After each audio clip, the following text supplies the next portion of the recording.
Okay. Hello, welcome everyone. Thanks for coming. My name is Natalie Rothschild. I'm a journalist based in Stockholm, Sweden at the moment. I'm going to be moderating this conversation between our two speakers. On my right, Brendan O'Neill, who is the editor of online magazine Spiked and a prolific writer who has written for publications around the world. And on my left is Carl Sharrow, an architect, also a prolific writer, blogger, tweeter, Middle East commentator, and what? Satirist. This session is going to work a bit differently from the other ones that you might have been to this morning and that you might go to this afternoon. It's called an in-conversation, so it's just 1 hour, and we're going to have a conversation up here for the first half hour. So if you have any thoughts, ideas, opinions, questions that arise while our speakers are talking, hold on to them to the next half hour when I'll bring you in for questions and comments. So the session is billed as an in-conversation about Israel, obviously, though the backdrop to this conversation is the recent violent conflict between Israel and Hamas that saw a wave of death and destruction, particularly in Gaza, but also inside Israel.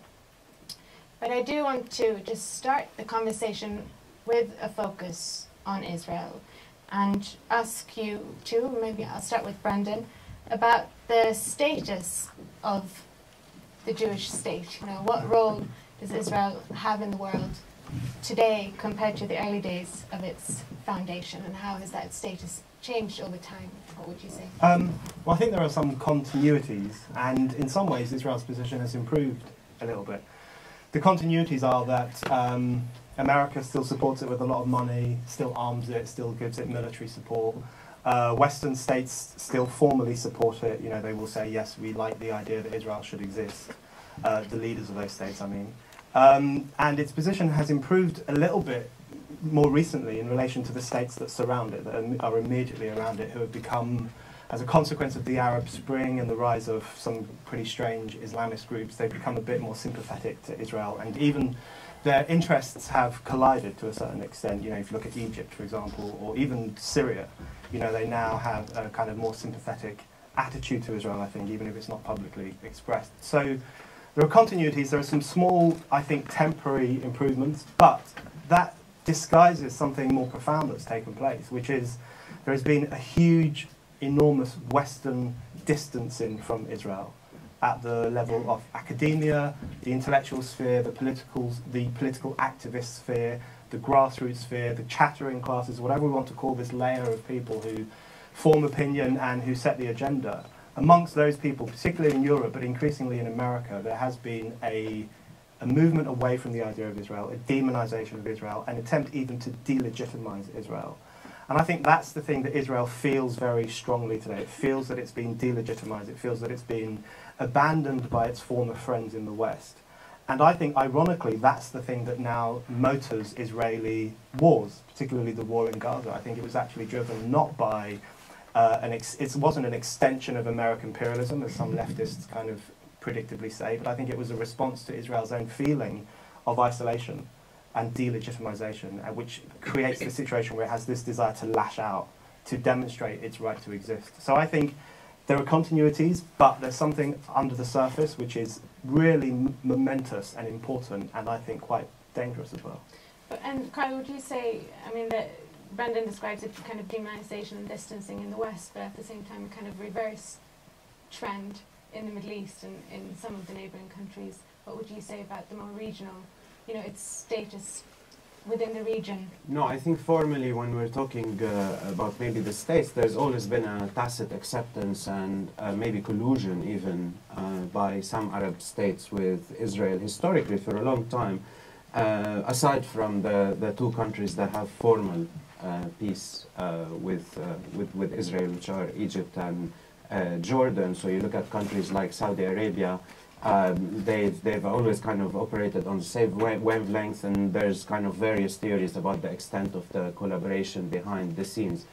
Now, in terms of public sentiment, something is quite strange is happening because there's a type of quite strong anti-Zionism that is felt, perceived, spoken about in the media and in public when you go around in Arab countries. But the strange thing is it doesn't find a political manifestation for it. So, for example, you look at the recent aggression, the Israeli aggression on Gaza, you didn't see any demonstrations in Egypt, where previously in the past you would have had thousands of people on the street. And that's not necessarily to do with popular mood, but also to the fact that there's quite an oppressive regime. But there is a missing kind of element there from transforming that into a more formalized anti-Zionist or anti-Israeli political attitude among the Arab masses, let's call them that.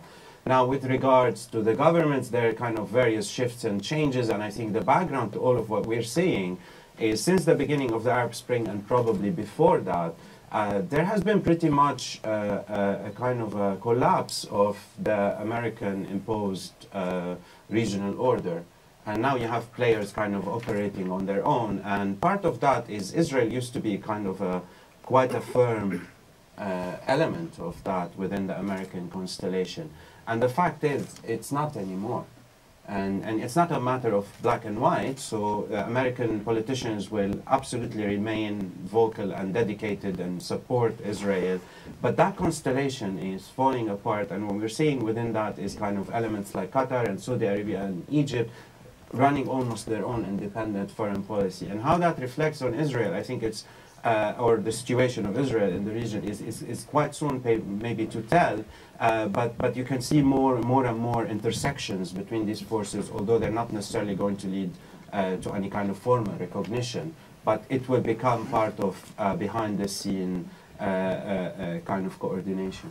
But if I can pick up on the public perceptions that you describe and attitudes towards Israel in the Arab world, it seems like there might be a sort of fatigue with the conflict in terms of it not generating protest and solidarity to the extent that it might have in previous aggressions towards the Palestinians. And you talk about in the West how there's been almost the reverse again, the kind of growth in antagonism towards Israel, and every time there is aggression in the region, then people here, you know, where we're based, come out in thousands to protest. So yeah, I think in the Arab world, I think the Palestinian cause was used very cynically by Arab leaders for a long time as a way effectively of offsetting the demands of their own people. You know, they could hold up this kind of never-ending, brilliant, positive cause. We will free Palestine, we will help the Palestinians, and of course behind the scenes they weren't doing anything of the sort.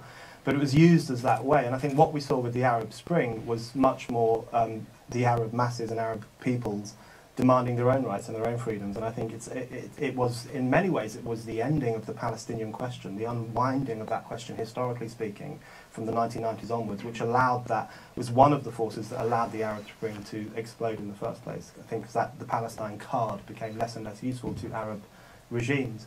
But I think what's interesting is that as Arab communities have become a little bit less interested in Palestine, the Western left has become completely obsessed with it, and in a really backward way. So for them, Palestinians are the permanent victims. You know, the great permanent victims who we can all cry over and go on the streets and self-flagellate over and weep for. And of course, the flip side of that is that Israel is held up as this demonic, evil, uniquely barbaric state, the most evil state in the world. I mean, the only state that gets Western activists out of bed these days, really. You know, most of the time they're quite lethargic. There's not really much going on in the world, apart from the Occupy movement, which basically involved sleeping in a tent for 6 months. Another occupation. Yeah, the only thing that gets them going, gets their blood racing, is Israel.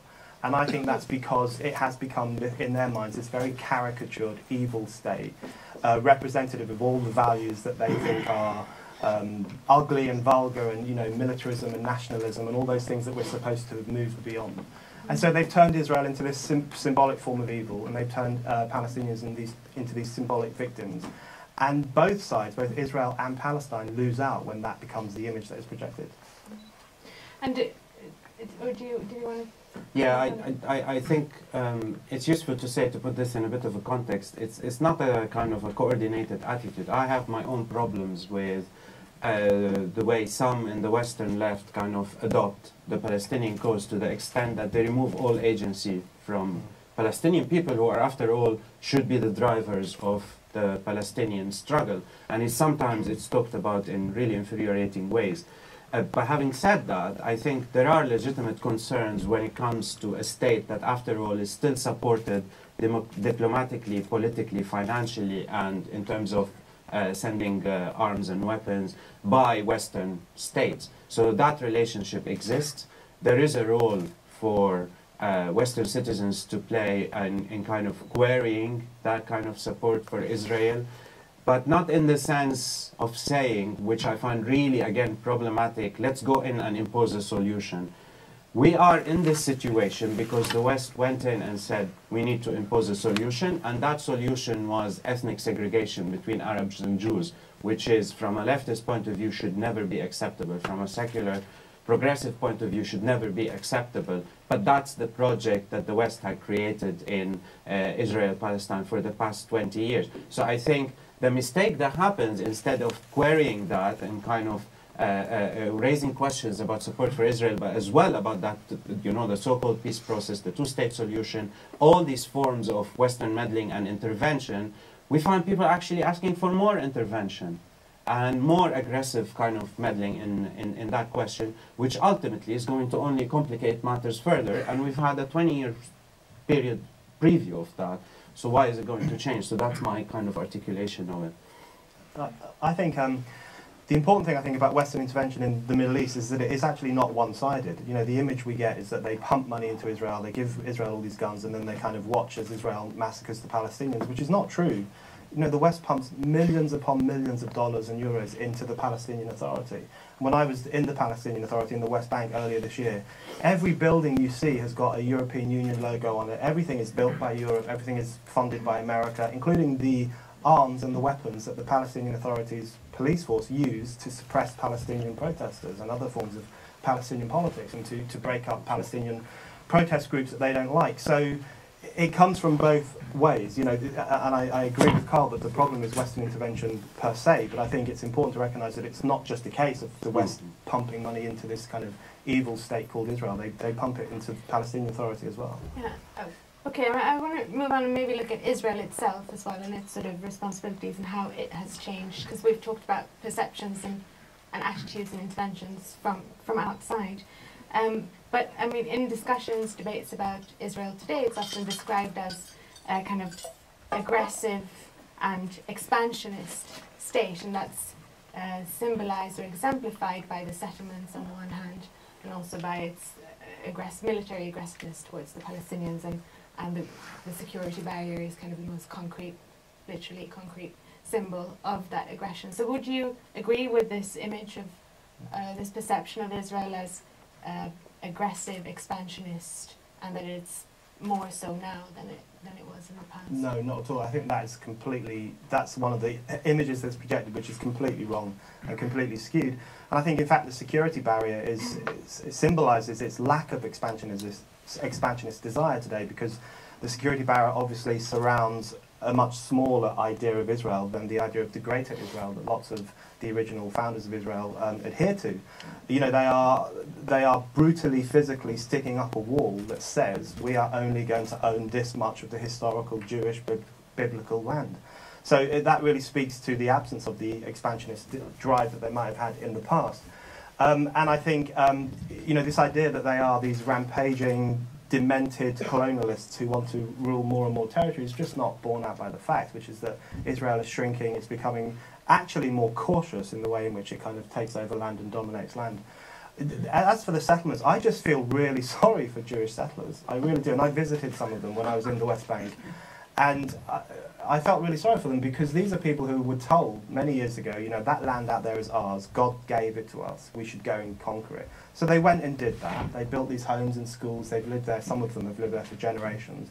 And now everyone in the whole world says they're the most evil people you could ever encounter. They are vile, disgusting. I mean, the only people you're allowed to be racist about these days are Jewish settlers. And if you read any of the literature on Jewish settlers, they're described as looking like aliens and ghosts and being backward and stupid, and their children have no emotions. I mean, you read these prejudices all the time.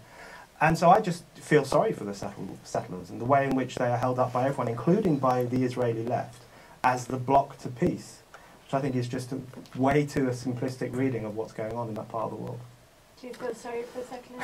No, I don't feel sorry for settlers at all. I think it's a decision they made and they continue to make on a constant basis. I mean, for my life, I don't understand why anyone would leave New York and go and live effectively a ghetto on Palestinian land. So I don't sympathize at all with that. It's a choice that you're still making, and it implies some form of, not some form, it implies a kind of a form of, it's almost like symbolically and physically a colonialist act in that respect. Now, I do understand that Israel is not expansionist in the sense that we've seen in the past, which materialized through the withdrawal from Gaza. The wall does represent that mentality of kind of, let's consolidate the territory that we have now and grab a little bit more on the side. So if you see where the wall actually goes, every time the security wall, it kind of extends a little bit and grabs a bit more of Palestinian land and destroys a bit more agricultural land and all of these stories, and there's hundreds of them. So it's almost like yes, it's not expansionist in that traditional sense, but it's consolidating a lot of territory. That what it does, it actually fragments the kind of the very fabric of Palestine itself. So ultimately leading to this whole charade of a two-state solution becomes completely unfeasible.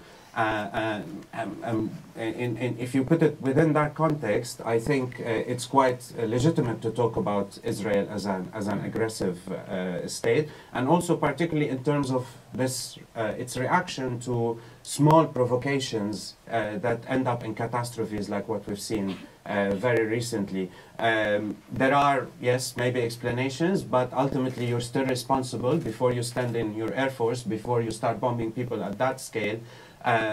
There's kind of, you have the responsibility, and there's a rational process of decision making that you've gone through. So it's very legitimate to describe Israel as a very aggressive state. It completely overreacts.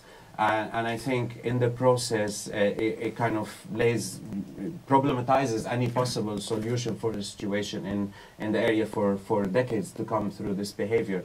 So I think what I'm trying to say is understanding the complexity behind that is one thing, but then excusing the behavior is another for me personally. Yeah, but I do think we have to disentangle the aggressiveness of Israel, as you describe it, and the way in which Israel is talked about in the West, because they are different things. Yeah. It's not a logical response to military aggression. If the way in which Israel is talked about now were a logical response to what Israel does, we should expect to see protests against the government in Kiev, which has been bombing the east of that country and killing around 2,000 people. We should expect to see more protests, livelier protests against Western intervention in Libya, for example, around which there were none, I think, or maybe one small one. So there's something else going on. It's not just the military aggression which has generated this idea of Israel as uniquely evil. And that's what interests me. Yes, Israel has acted aggressively towards Gaza, that's true. I think there are various reasons for why it's done that. But I want to get to the bottom of why it's understood the way it is in the West. And I think it's much more to do with what's happening in the West itself, politically, than it is to do with what's happening in the Middle East militarily. And it's about the way in which, you know, if you just think, for example, before, in the 1950s and the 1960s, right up to 1967 and the war, actually, lots of the Western left was very in favour of Israel. They loved Israel. They never had a bad word to say about it. You know, Tony Benn, Labour leftists, they used to all write for a magazine called Vanguard, which was this kind of Zionist magazine.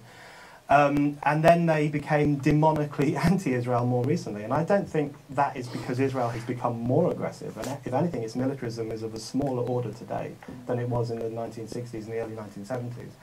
I think it's because of a change in the West, particularly amongst the Western left, and their abandonment of the idea of national liberation or creating nations or borders or progressiveness or the use of force to protect your interests. All those things that the left might once have seen as legitimate things to do, they have now become horrified by in this very kind of European Union, post-borders, cosmopolitan fashion. And they've transformed Israel into the symbol of all those bad things. So I think the root of what's changed in relation to our attitudes to Israel will be found over here rather than over there. Yeah, I think it's important to make this distinction because I think sometimes it's conflated and maybe it's perceived as one being supportive of Israel politically when you make those statements as opposed to kind of shining a light on political developments over here. And I think it's important to highlight that, because the other aspects it points to, it's not a delegitimization of political violence in its totality, because at the same time, while we're condemning Israel and Syria and other countries for doing that against their own citizens or land they occupy, we actually champion the idea that the West should go in and bomb all these places and save everyone from themselves and from the people oppressing them. So I think this is the more interesting aspect. Probably it's another discussion, but I think it feeds into this whole kind of context around how the Western left in particular, or the West in general, feels about Israel. Is at the same time, while we kind of condemn these actions, we're still becoming more and more enthusiastic about this idea that we should use our military might in the West to put the world right, which is ultimately the real catastrophe, really, the real problem. But this complaint that Israel, gets singled out for scrutiny and criticism in a way that no other state does, as you've described, is there a frustration, would you say, in the Middle East too, among the people there, that this conflict and the Palestinian cause or the Palestinian situation also gets singled out and gets kind of more, evokes more empathy, but also more attention, political attention and attention from the public? Yeah, I mean, because this it's is not like the Syrians are having no, a rough exactly, time but too this is what I was going to talk about, because historically that would have been the attitude, and there were large sections of the Arab left or Arab activists who thought the way to win the battle is actually to win this PR war in the West. And I always thought that's a complete mistake, because actually what it could do, it could completely backfire. That's not the point. The point is to build the internal resilience, the point is to build the internal struggle, to build mechanism in which Palestinians can fight Israeli occupation, and for other Arabs to be able to support them with real meaningful active solidarity, not just sloganeering like Arab regimes have done historically. But then what you see in the past few years is then the strands start to kind of get intertwined and things split off, and you get for the question of Syria. So for the first time you get Syrian activists saying, well, why is the media focusing on Gaza but not on Syria? We're getting more people dying. And then you get a similar reaction, vice versa. I'm not saying it's across the board, but across the spectrum, but you started hearing these things. So we get into this really strange situation where people start perceiving their own struggles through the extent of Western attention to it, and particularly Western media attention. And that, to my mind, is horrific. But that's an attitude that we've kind of almost exported universally now. Your self-worth, the worth of your cause, and all of these issues are only as important as much as attention as the Western media and politicians give them. And that's absolutely not the world I want to live in. I don't give a shit, sorry to use that word, about the Western media, and I don't care about their opinions. What's important to me is how we actually build these alternative political struggles. I think that's the key issue to highlight over here. I think, yeah, I agree with that. Certainly there is a situation where lots of these groups in the Middle East now play up to the Western media, and that's the forum through which you gain legitimacy and empathy and support and possibly intervention on your side. You know, I thought the Lebanon war in 2006 was a very good example of that, where both sides used the media explicitly through Twitter, if Twitter existed, social media, press releasing, very openly trying to win Western support. And I think that is definitely a problem. But I think we do have to talk about the way in which Israel is discussed in the Western media and amongst Western campaigners and activists. And, you know, there's something that everyone always feels uncomfortable when you bring it up, but you have to talk also about the anti-Semitism. Because not only is this the only nation in the world that is treated by Western leftists in the way that it's treated, but also it's the only one I can think of where so-called progressive protests against it very often trip over into becoming racism and anti-Semitism, and we saw that across Europe. Not only in France, everyone says, oh, those French immigrants, they're crazy, they're burning down mosques and everything else, but it was across Europe. It was in Germany, it was in London on some of the demonstrations I went on, where people were holding placards that said the Jews control the media, that's why you're not being told the truth about Palestine, and people talking about Jews and bankers and various different constituencies who apparently run the world and control our minds. So I think that speaks to the problem in which the way Israel is understood these days, which is that it's become the thing onto which people in the West project all their conspiracy theories, all their angst, all their frustration with politics, all their kind of slightly strange ideas. And that is where I think there is a coming together in a way between anti-Zionism and anti-Semitism. Because what anti-Zionism in my mind represents is the attempt to find one thing in the world, in this case Zionism or Israel, which you can hold responsible for conflict and terrorism and instability, which is what leftists tend to do with Zionism, which echoes the way in which the Jews were talked about in the past, which is that there is this one group of people and we can blame them for everything. So that instinct, that conspiratorial-minded instinct to find the entity that you can blame for all your travails and all your troubles, that is coming back to life through Israel. So I think not only is there a double standard in relation to Israel, not only is the protesting against it not progressive, but also there is a really backward element to this anti-Israel sentiment. I think, sorry, if I just jump in, I think, again, there is a context to that, and that context is we're not talking about a coherent movement with centralized leadership, with very clear political ideas.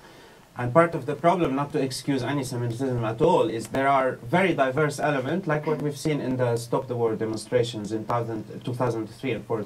They're like these kind of very broad, I wouldn't call them movements, collections of people working momentarily towards a target, have like very, very, very, very diverse crowds amongst them. And you kind of, yes, there are some extreme elements that are completely unhinged and perpetuate these conspiracy theories, but there are, on the other hand, some people with legitimate grievances, and I think it's unfair to lump them all together. And any movement would have these strands with it. Go back, you know, national liberation movements from the 40s, 50s onwards, they had some kind of communist bias, and you had also, on the other hand, some extremely right-wing distasteful people. So it's kind of, I understand what the idea is over here, but these are very diverse movements. They do represent some sense of malaise in the West, but they're not homogenous. Right. But it's also interesting that this one cause can attract so many people from diverse sections of society. But in any case, just a final question to sort of move on to a different aspect of the discussion. The new Swedish government and now the British Parliament too have said that they will recognise the state of Palestine. Do you think that's a good move, and what does it mean for the Palestinians and for the Israelis? No, I don't think it's a good move at all. I think it reveals the extent to which the Palestinians have just become the playthings of Westerners, effectively. You know, the moment at which the Palestinian cause loses, well, after the moment at which the Palestinian cause loses its momentum, you have all these Western governments rushing to recognise it, to vote for it, that it's an actual state, that, you know, we think it's a state, and so on. It's just, Palestinian statehood is meaningless now, because unless you are fighting for a state and to create a state yourself, then you can't have a state given to you by, you know, 200-odd members of parliament in Britain or Sweden or anywhere else. And I think that's one of the real problems for me with the discussion about Israel today, is what happens to the Palestinians. They've become these constant, permanent victims. The way in which, you know, the United Nations has a whole institution devoted to looking after the Palestinians, the name of which I forget, but basically funds, it funds everything in Palestine. It keeps them as refugees forever. They will never become, until they're allowed back home, they will, whereas every other refugee from a war zone is a refugee for 2 years, and then they have to become naturalised or sent back home. But the Palestinians have been refugees and will be refugees forever. They've been turned into, in fact, there's an ironically colonialist element to the pro-Palestinian sentiment, which is the idea that these are a backward, victimised, damaged people that we enlightened Westerners have to look after. So I'm very interested in the way in which the pro-Palestinian sentiment amongst Western radicals and Western politicians has taken on this ironically colonialist bent. Just 1 minute, and then we're going to get one well, minute. You got more than 1 minute. That's not fair. Now, on the eve of the vote in the British Parliament, I was actually following it all on Twitter, and there was something very instructive happening. So all the Palestinians that I was following were very kind of antagonistic towards the vote, and they were saying it's completely meaningless. This is actually, in fact, a lot of them made a similarity with effectively the partition in 1947, that this is almost like a colonial era diktat by which you decree that Arabs and Jews shall live in two separate states, and this is the completion of that process. You've created the Jewish one, and now you want to recognize the Arab one, except the Arab one is completely unfeasible. It's completely subsidized by the West, and it's almost like a golden chain. So it's subsidized by Western institutions and politicians who completely control it, and government, and it doesn't have any choice. So it's actually the decent thing for it is to kind of abolish itself and go back to some sort of grassroots struggle.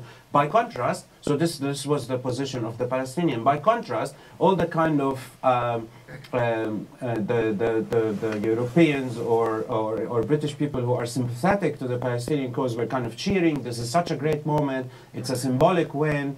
And it completely exposed this divergent viewpoint where the actual people involved in the struggle were aware of the utter unimportance of this vote.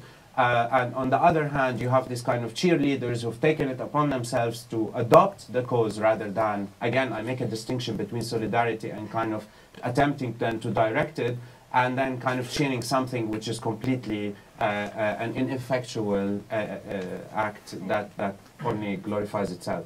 It's interesting because in the Swedish media we were told that the Palestinians were very, very grateful. But maybe that that's Mahmoud Abbas and his advisors. But anyway, questions, comments?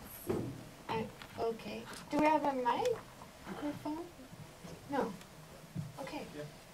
Yes. There. Okay.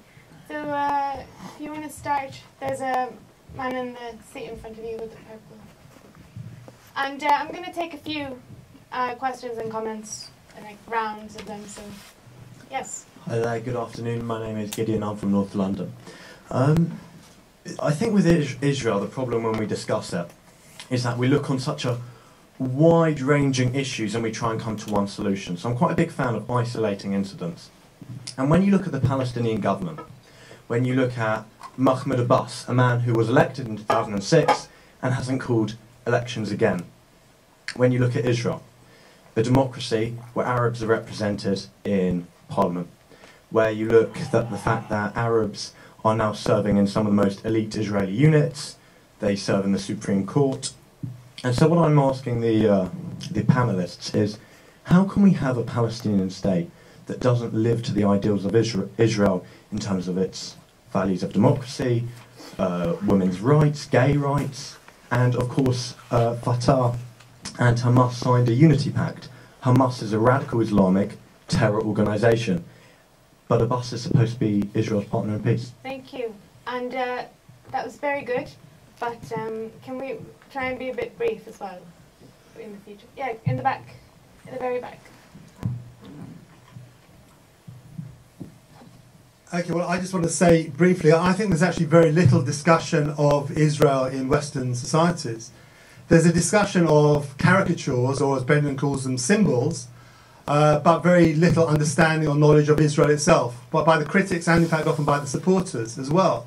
And of course no one's under a moral obligation to go into detail of how Israeli society works, but if you really think it's so powerful and so important, then I think you do have an obligation to look into it more closely. If I can maybe just give one example of the kind of thing I mean, I think Israel is really deeply riven by an incredible self-doubt, which is not really understood. And an example of that, although I could give many, there was a film that came out in the early 90s called Life According to Agfa, which is about these Israeli soldiers that shoot up a bar. Now that may sound like a kind of, why is that such a big thing? But until that point, Israeli soldiers have been the real heroes of Israeli society. They'd fought against terrorists, they defended Israel, they were the real heroes.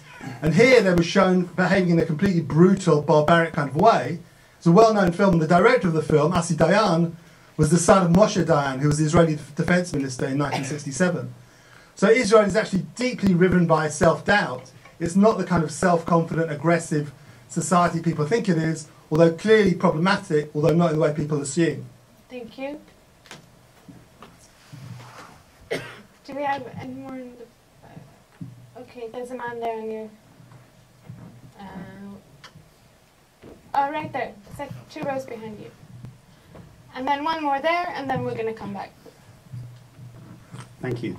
I'm always faintly amused when Israel is characterized as a democracy, because, of course, there are 4 million disenfranchised voters in Israel who are the Palestinian refugees who have, according to the United Nations, an inalienable right to live in Israel and who are not allowed to vote. And, of course, their vote would make quite a big difference to the shape of Israel today.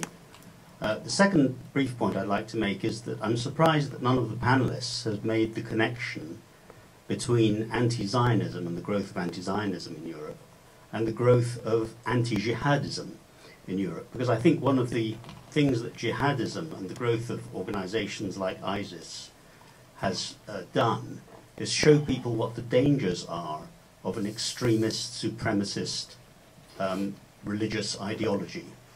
And when people look at ISIS, they think, well, there's an Islamic expansionist ideology, but we've had actually a Jewish expansionist, exclusionist, aggressive ideology for many, many years.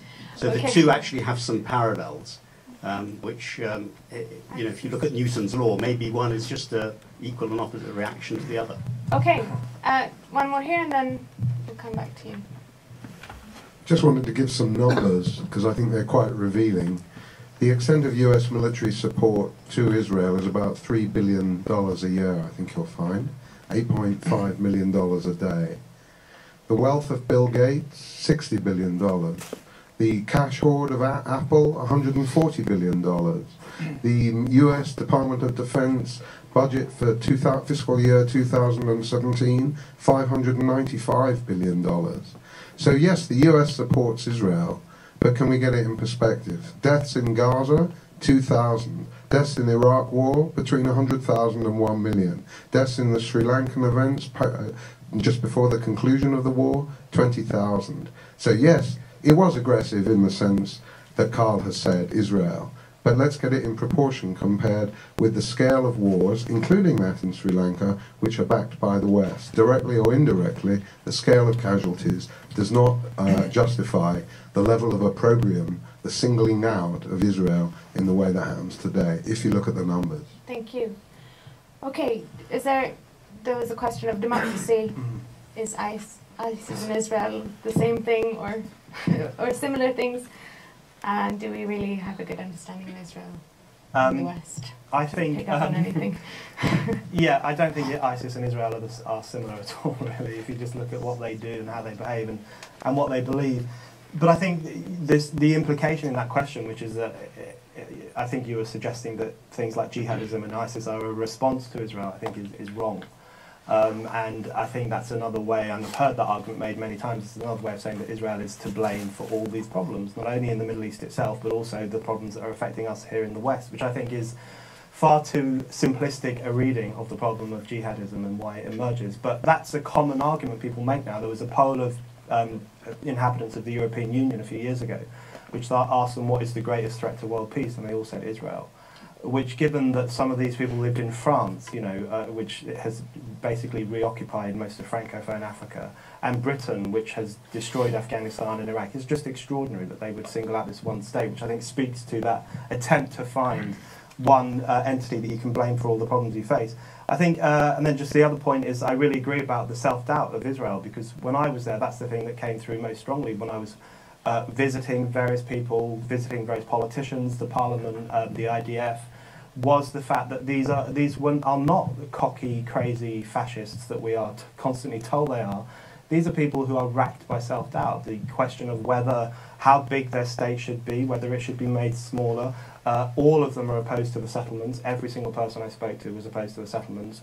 They think the idea of the Greater Israel is just a pipe dream that's never going to happen. And when I visited IDF places on the borders, the only thing they wanted to show me, I'm sure this was an element of propaganda, was all the tools they used to avoid civilian casualties. And they kept making the point, we really don't want to have any civilian casualties, we really don't want to hurt anyone, we really don't want to harm anyone. And it's that sense, you get a very powerful sense of a state that is extremely unsure of itself. And I think there is a lot of reasons for that, but one of them definitely is the way in which the West has abandoned Israel in recent years. Carl. Yeah, I'm just going to comment a little bit on this one. I've written before on that comment on the kind of the Israeli self-doubt. And there's a big difference between recognizing that and then accepting it as kind of a legitimizer for some form of violence. Because if you have issues, deal with them. Don't go out and lash at people, and don't go acting violently. I mean, it's like as a form of therapy, you go and you hurt other people violently. I don't think it's the most constructive way of doing it. Was there someone starting to clap? No, that's fine. The second aspect that I kind of want to address is this question by numbers. I don't deal with political issues with numbers. That's not the singling out. That, in a way, what we were talking about is highlighting the scale of violent Israeli reaction to the murder of 3 teenagers in one period, in a period of 1 month. 2,000 people got killed in Gaza. So if I put this in context, if the British state, in repressing the Northern Irish or the Irish struggle for freedom, killed 2,000 people in Ireland, I think you would say you have a big problem. Why should we look at it completely differently in that part of the world? Again, I'm not trying to frame the conflict in humanitarian terms or in terms of casualties. That's not the issue. What we're trying to understand here is the political background and what motivates people to kind of either support or denounce Israel. And what I'm trying to say is there is very legitimate ground for leftists and progressives on the West to oppose Israel, particularly when it comes to the relationship between the West and Israel. If that is small in comparative terms, it doesn't absolve the West from the responsibility not only for the continuing support for Israel, but for the creation of Israel in the first place and pursuing more, even what I think is even worse, this path of ethnic segregation between Arabs and Jews through the peace process, which involved the creation of a pathetic Palestinian authority that is only a kind of an external agent and doesn't represent any kind of Palestinian voices in reality. But see, even at that level, I don't think that really works, because in the same period in which Israel was bombing Gaza, Kiev, the forces in Kiev were bombing the east of that country, and around the same number of people died, between 1,800 and 2,000. They were being supplied with arms by Canada, they were being vocally supported and militarily supported by America and Britain. Lots of civilians were killed, an old woman buying soup, a school was bombed, a maternity hospital was bombed, meaning that all these pregnant women had to go into a tunnel basically to give birth. None of this was covered on the front pages of the Western press. There was not one single protest anywhere in London or Paris or any of these other countries that went completely bonkers about Israel. So there's still, it's not a numbers thing, it's not, I think, you know, the numbers thing is, when people say to me, oh, 150,000 people have died in Syria, I get frustrated because you say these are different conflicts, there is a difference between these things. But Ukraine and Israel are actually quite similar on that level, on the level that Western governments are supporting regimes that have killed 2,000 people. And yet the disparity between the reaction is extraordinary. Right. More questions. One here in the front.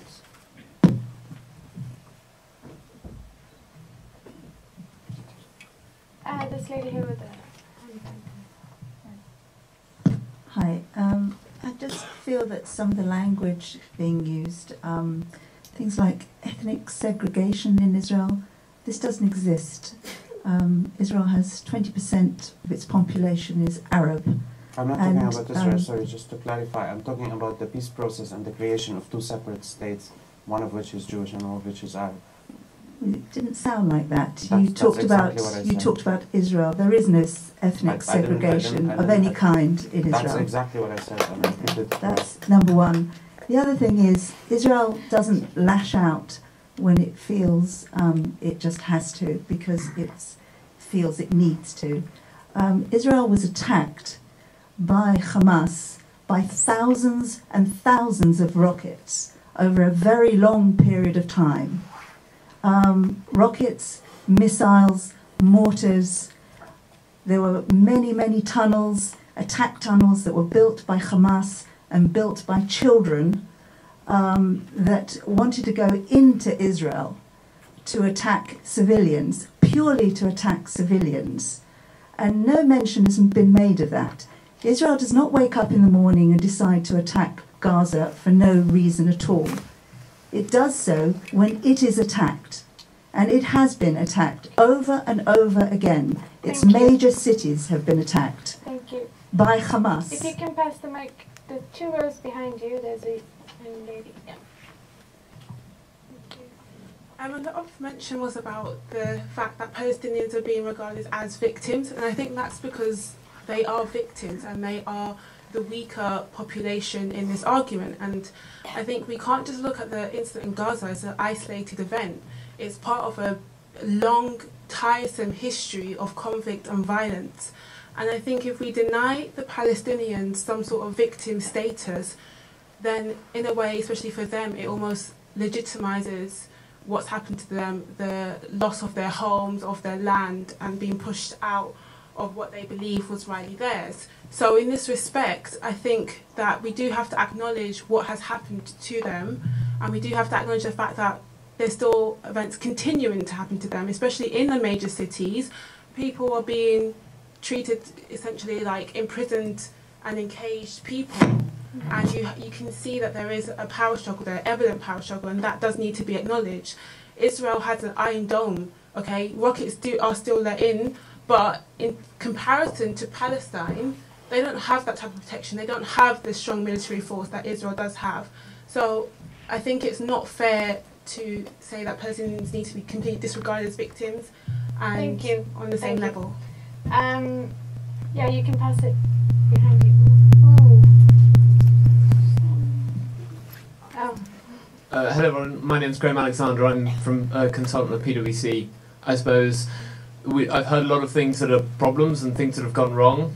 I would really love to hear the panel tell me both the path to a fair solution, in their opinion, and what that solution looks like. Okay, can I have a show of hands? Because just, yeah, okay, there's a woman there with the blue top and glasses, 1 row behind you. And then you can pass the mic to the lady, she was first, I think, yeah. No, after you're done. Yeah. And quick comments, so we can have, I want to get as many people in as possible. Okay, it was really going back to, something sparked in me when they were talking about ISIS behind me, about why Israel is the focus, given that, as Brendan was saying about the conflicts in Kiev, not being a focus of Western media, and Israel being a focus of Western media. So one of the things that's really struck me is this inability for us to recontextualise what's going on in Israel in the Western media and amongst the Western left.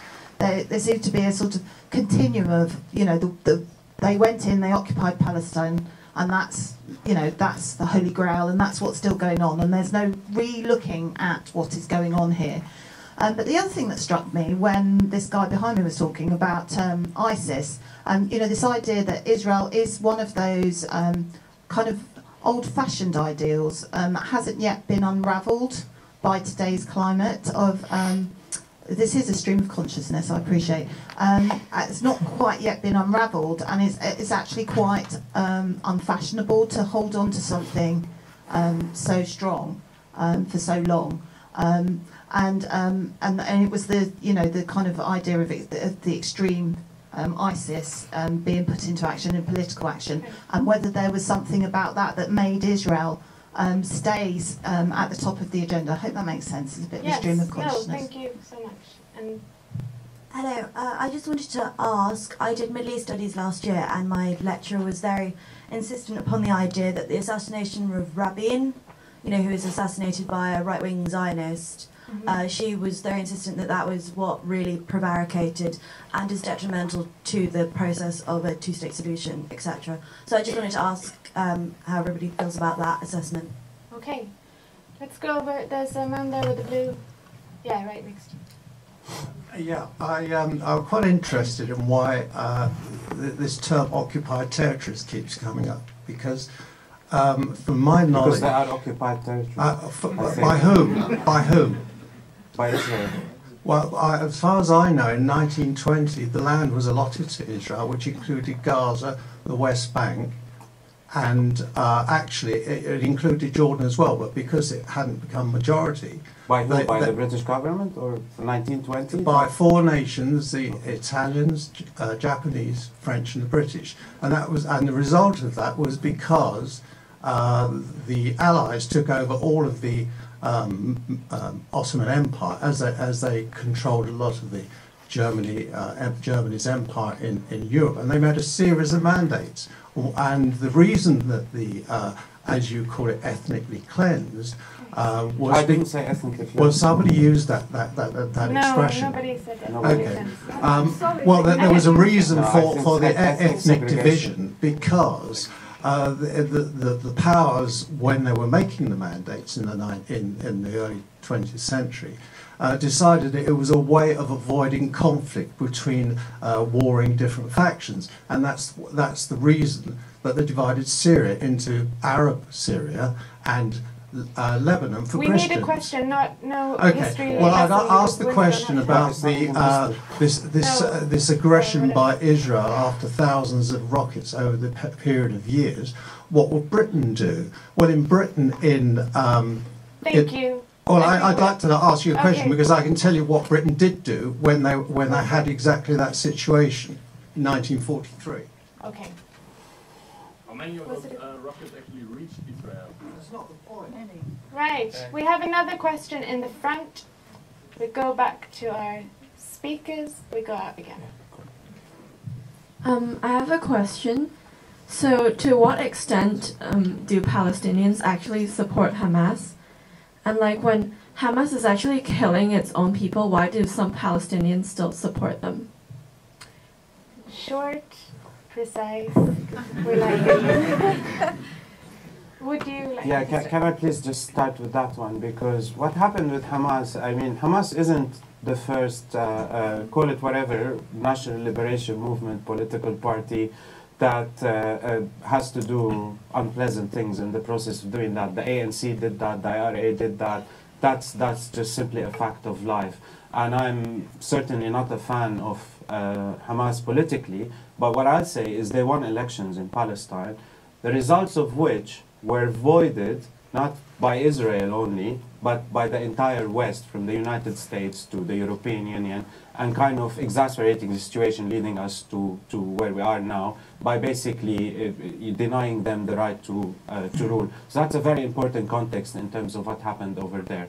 I want to come on the question, because I think that's really important, the question about what is the solution. And that's the kind of the worst thing you can ask in the West, really. And even worse if you attempt to actually answer it. I think the whole idea is you should let the people over there find the solution for themselves. It's enough for our vain and destructive and barbaric kind of interventions in the world under humanitarian guise. We go and do more damage because we think we have the moral right to solve other people's problems for them, when we are actually such a crucial part of the problem ourselves here in the West. No, I'm not saying you should impose, but I think even kind of that framing of the question, the consequence of that is something should be done, which are the worst four words in the English language when combined together. And no, it's not our responsibility. Our responsibility extends to the things that we can influence, and the moment we can kind of pursue these activities elsewhere, we see the results of how destructive that could be. Can I just add a very small one, by the way? If you see the tunnels that are kind of dug in towards Israel by Hamas, they're fully professionally built. I doubt they are built by children. And just to remind you that out of all of the victims in the last aggression, 60 Israeli soldiers, 3 civilians, whereas look at the number of civilian casualties on the Palestinian side. I know, I can see your hands. Okay. You know, I have instructions to say that you should all gather in the ideas market afterwards, so you can continue the debate. But we have to just bring Brendan in, and then there are lots of other people with their hands up. So. Yeah, on Hamas, I'm really opposed to Hamas. I think they're ridiculous. And I think you have to talk about them in the same breath as other national liberation movements of the past is really wrong, actually, because they are a creation of the modern era and the modern era of the politics of victimhood, and where the emphasis that these small groups in foreign parts of the world focus on now is not creating their own state through using their own power and strength, but winning the sympathy and pity and intervention of the West. That's what we have now. We no longer have national liberation movements. We have movements devoted to depicting themselves as massive victims in order to win the backing of the UN, the British government, and everyone else. And Hamas sums that up perfectly. That's why they fire these stupid rockets at Israel that make no impact whatsoever, because they want to provoke an Israeli response. And the reason they want to provoke an Israeli response is because that puts the dynamic on their side. They know that their photographs of all their dead children will be on everyone's Twitter feeds, on the front pages of The Guardian, they'll be all across the West. So the Western treatment, this comes back to your question about why can't we treat the Palestinians as victims? I think because the Western treatment of Palestinians as victims actually makes Palestinians' lot worse, because it encourages them to adopt and play that role. That's why you hear these stories, which I'm sure are true, of Hamas kind of laying out all these bodies of dead children and inviting in every Western photographer to take photographs of them, because they know that's a very powerful currency amongst Western campaigners who love photographs of dead Palestinian children. And they put them all over the internet. So you're creating a really dangerous dynamic where the more that you treat the Palestinians as victims, the more they will play that role. And that, at the moment, is the greatest barrier, actually, to the creation of an independent Palestinian state. It's not Israel. It's the fact that the Palestinians are treated as a people incapable of running a state because they are basically the children of international affairs. Thank you. Right. There's, yeah. Where's the microphone? Okay. There's a row of people here.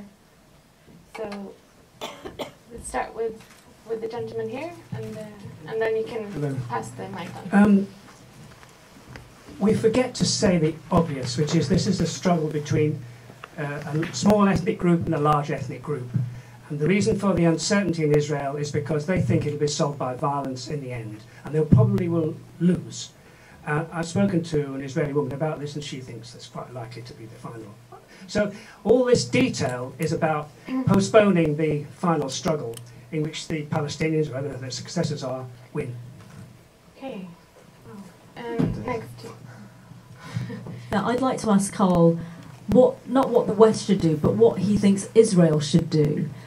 Because when Israel has withdrawn from territories like Gaza, it's faced more rocket launches and aggression.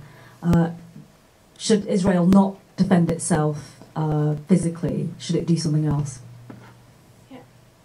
I just wanted to ask about the 2005 withdrawal from Gaza and whether we think that was a wasted opportunity from, on the Palestinian part. I just wanted to ask, so if you think about what happened to the Jews back in the war, how they were thrown out of everywhere in Europe, people settled in their houses, and they were considered the underdogs, and that's probably why they got given Israel, rightly or wrongly, by the British. They were the underdogs. Anti-Semitism was seen as very ugly post-war, given everything that happened. So then the Jews or the Israeli people really built themselves up over the years. Now they're in a slightly more powerful position, and the Palestinians are the underdogs. I feel like the Western gave them the opportunity to rebuild themselves, only to knock them back down again. I'd like your opinion on that. We have just 3 minutes left. So if anyone has a comment that's one sentence. Here. Oh, you. Go Yes, for it. thank you. I just wanted to say, according to you, you said that stupid rockets do nothing, yet you also mentioned that Palestinian children are getting massacred. But you described the settlers as being victims, and you never described the Palestinians as being victims. In light of this contradiction, I'd like to hear your comments. Okay, that's it. Thank you so much. And final comments. So Brendan, you could start. Yeah, the 2005 withdrawal from Gaza, I think that really revealed some of the problems with the peace process, actually. And the peace process has nurtured this idea that you have to permanently separate these two peoples. They can't possibly live together without external management, without external help, without all these UN bodies, all these NGOs, all these charities looking after them and keeping them separated. So I think the Gaza withdrawal really spoke to the sectarianism of the peace process, actually. And I'm not surprised that in relation to the question about why there is conflict even after that withdrawal. I think it's the logic of partition is that you foment conflict because you separate these, and when we've seen that in India, we've seen it in Ireland. Historically, partition foments conflict because you separate peoples in this very brutal, dramatic way, and it stores up the conflict for the future. And I think the peace process that we've seen in the Middle East over the past few years, which is governed by pretty much every state on earth, is part of that problem. And that's part of the problem that Carl's talking about, the problem of Western intervention, which is the real issue here that has to be sorted out. In relation to, I really like that question on, basically, isn't it Europe's fault that Israel exists in the first place? And that's a really important question because, it was the fact that Europe went mental 70 or 80 years ago and that the Western left failed utterly to challenge anti-Semitism in any meaningful way. That is what gives rise to modern Zionism in the first place, and which gives rise to this movement that thinks, well, Europe is so extraordinarily hostile to us, and the left have abandoned us so much. Maybe we need to create our own state. And so the fact that you now have modern Europeans saying, oh, Israel is so vulgar and vile, is actually pretty disgusting when you think about it, when you think about the processes in Europe that allowed that state to be born in the first place. I think the great irony at the moment, I think, is that one of the spin-offs of modern-day Western anti-Zionism and anti-Semitism is that it's renewing the state of Israel's right to exist. And you've seen Israeli leaders saying things like, well, if France can't look after its Jews, we will take them. If Germany is going to ban circumcision, then we will take the Jews over here. So once again, we're seeing the very blatant fact that Zionism is a beneficiary of anti-Semitism. So the very people protesting against Israel today are actually boosting its claims and its right to exist, and that kind of strange irony that exists. Thank you. Yeah, a couple of things. The first one is to kind of look at this idea that Israel has a right to exist, the role of Zionism and all of that. We can't ignore that that didn't happen in a void. And I think maybe I'm coming across there, I'm kind of too critical of what you're saying, but I really get what you're saying, but there is a context to it. And that context happened in a place where people lived. And I think that's kind of the roots of the problems that we're living today. It didn't happen in a void. European Jews didn't go to, that myth, to a land without people and found a nation. They founded a nation on the kind of land of where Palestinians lived. And that continues to be the reason for the problem that we're facing today. Now, when I talk about, I want to move from that to something more constructive. When I talk about the fact that the whole kind of push of Western intervention, both officially and unofficially, both through the governments and the institutions and the kind of a lot of the activists that now support the like recognition of the Palestinian state, is let's keep Jews and Arabs separate. And to me, the idea, I'm not proposing here a solution in that sense, but the idea is when people have to work for these ideas that are bigger than them, how about that idea of people living together, Jews and Arabs living together? Isn't that something worthy of pursuing? Isn't that what should we as progressive be championing? And then we can discuss the mechanisms of how we can achieve that. But then to get entrenched behind these positions that are pretty much inherited from a previous time, you have to put Israel within the whole context of the Cold War and all of that, and to start championing ideas that are quite frankly becoming quite alien is not really constructive to understanding the situation we're in today. So I think that the kind of broader intellectual challenge is how we can revive this more broader, wider, secular ideas about people working together regardless of ethnicity or religion or other variables. Okay. Thank you so much. That's all we have time for.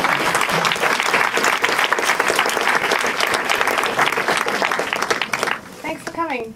That's it.